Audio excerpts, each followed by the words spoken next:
Hi friends, welcome back to Saralitha's kitchen. ముందుగా మన ఛానల్ని ఏమన్నా సబ్స్క్రైబ్ చేసుకుని వారు తప్పకుండా సబ్స్క్రైబ్ చేసుకోండి. చివరి వరకు చూడండి వీడియోని. లైక్ చేయండి, కామెంట్ పెట్టండి, షేర్ చేయండి.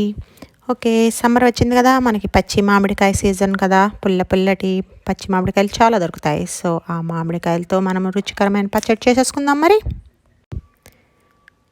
దీనికి ముందుగా మన ఫ్రెష్ కోకోనట్ తీసుకుని చక్కగా తురుముకోవాలి. మనం తురుముకోవడానికి లేకపోతే కనుక చక్కగా మిక్సీలో వేసేసుకోవచ్చు. ఇలా చక్కగా పొడిగా తయారైపోతుంది కదా. ఈ పచ్చి కొబ్బరి మనకి చాలా మంచిది, హెల్తీ ఫ్యాట్ ఉంటుంది ఇందులో. ఓకే, నెక్స్ట్ మన పచ్చి మామిడికాయని తీసుకుని దాన్ని చక్కగా తురుముకోవాలన్నమాట.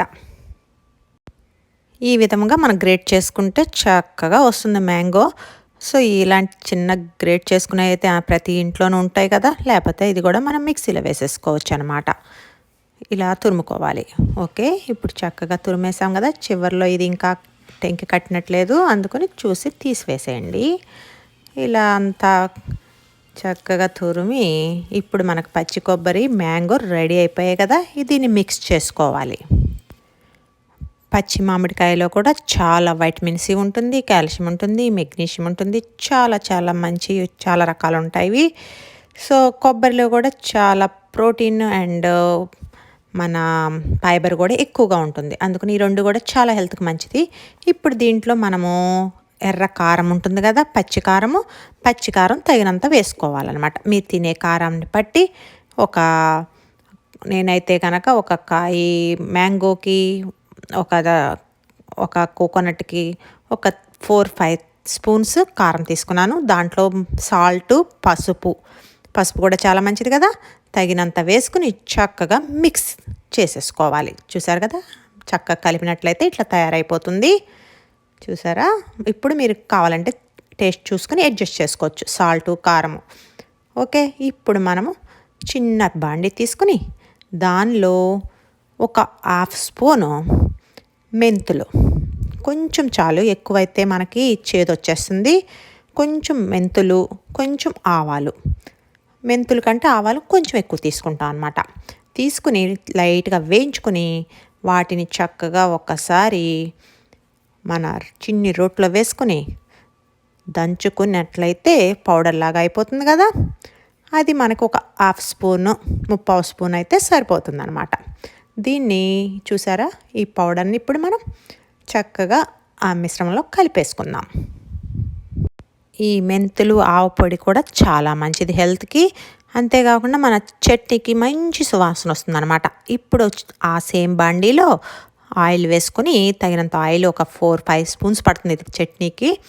సో దాంట్లో మన దంచుకున్న ఫస్ట్ వెల్లుల్లి వేసుకుని అది వేగిన తర్వాత తగినంత శనగపప్పు, మినప్పప్పు, జీలకర్ర, ఆవాలు అన్నీ వేసుకుని చక్కగా లైట్గా వేగే వరకు వేయించుకోవాలి. మాడకుండా చూసుకోండి సుమా. ఈ తాలింపు దినుసులన్నీ వేగిన తర్వాత ఒక ఎండుమిర్చి కూడా వేసుకొని చక్కగా వేయించుకోవాలన్నమాట. చూసారు కదా, లైట్ బ్రౌన్ కలర్కి వచ్చేసాయి.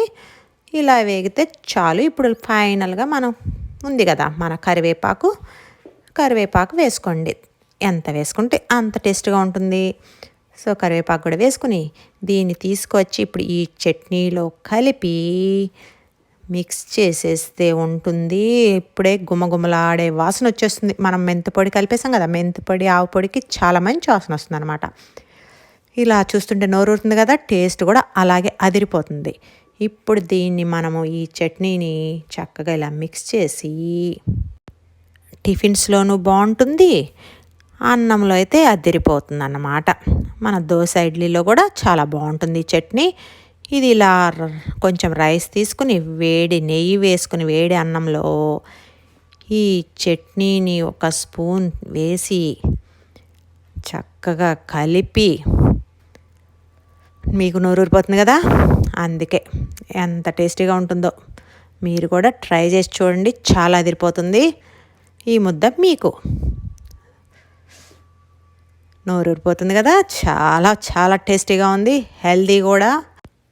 ఈ వేసవి కాలంలో మనం ఈ పచ్చడిని చాలా చాలా సార్లు చేసుకుని ఎంజాయ్ చేయొచ్చు అనమాట. మీరు మాత్రం ఈ పచ్చడిని ట్రై చేయకపోతే మాత్రం తప్పకుండా ట్రై చేసి చూడండి, చాలా టేస్టీగా ఉంటుంది, హెల్దీ కూడా. Be sure to like, subscribe and share. Bye.